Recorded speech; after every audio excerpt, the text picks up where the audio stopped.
Hazel Aquino, and I've been acting for a few years already, I think over a decade. And I've done some commercial movies. But most of the projects I've been in were independently produced movies.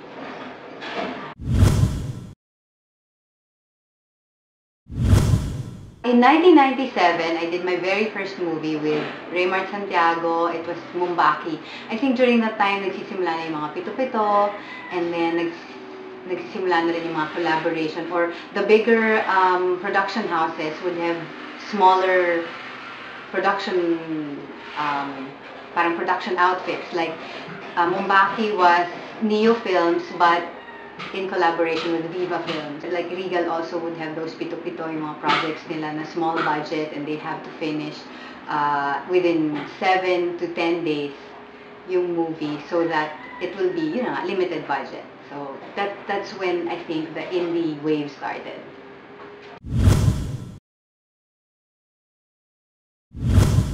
Acting was never part of the plan.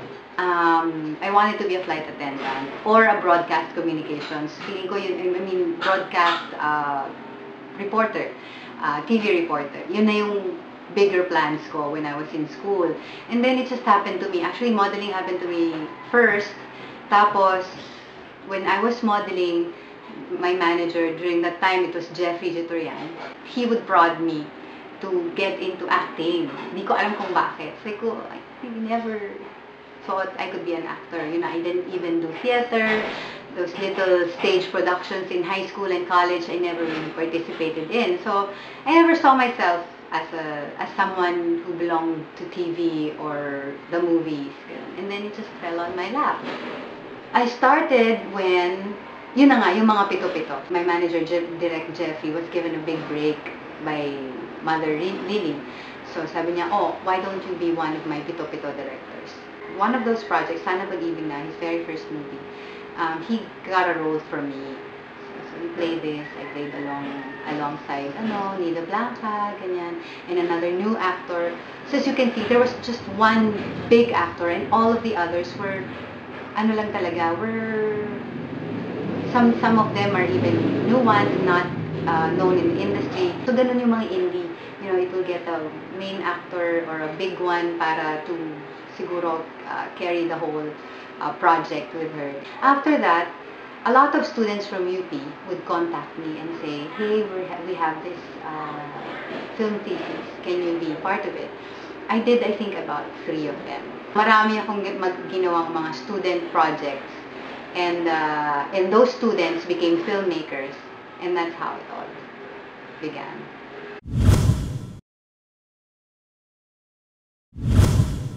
For actors, there's really not much difference kasi you give them 110% of your talent, whether it's a commercial movie or an indie movie. Sa commercial movies kasi, ang daming involved, daming staff, crew, so medyo magulo, and then the dynamics are different. And they somehow take care of you.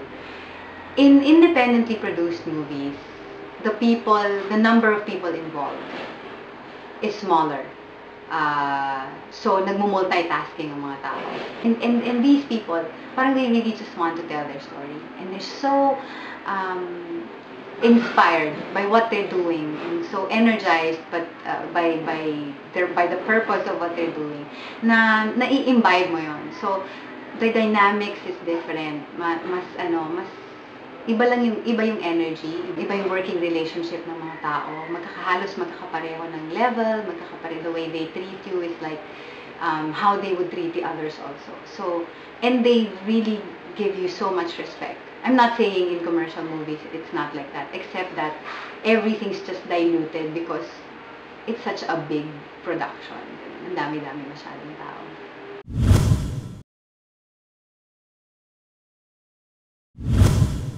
Mahirap kasi to give differences to a character. Sometimes dito kasi they would write it according to who you are already. So sometimes you don't really need to put in so much. But then, yun na nga yung challenge sa'yo. How do you make her different? from the past ones that you played. So that's where the preparation comes in. Siguro bibigyan mo siya ng different tone or different nuances. Ganun. What I do is I pray a lot. And binibigyan ko siya ng past. Ganun. So, binibigyan ko siya ng history.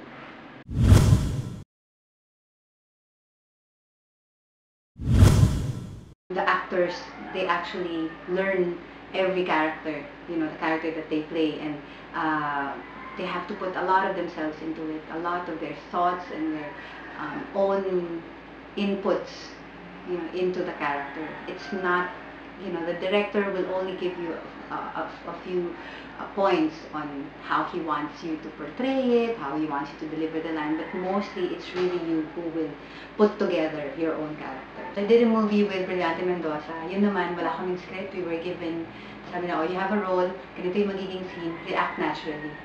So, it was a good exercise for us. So kami, keep on learning from these things.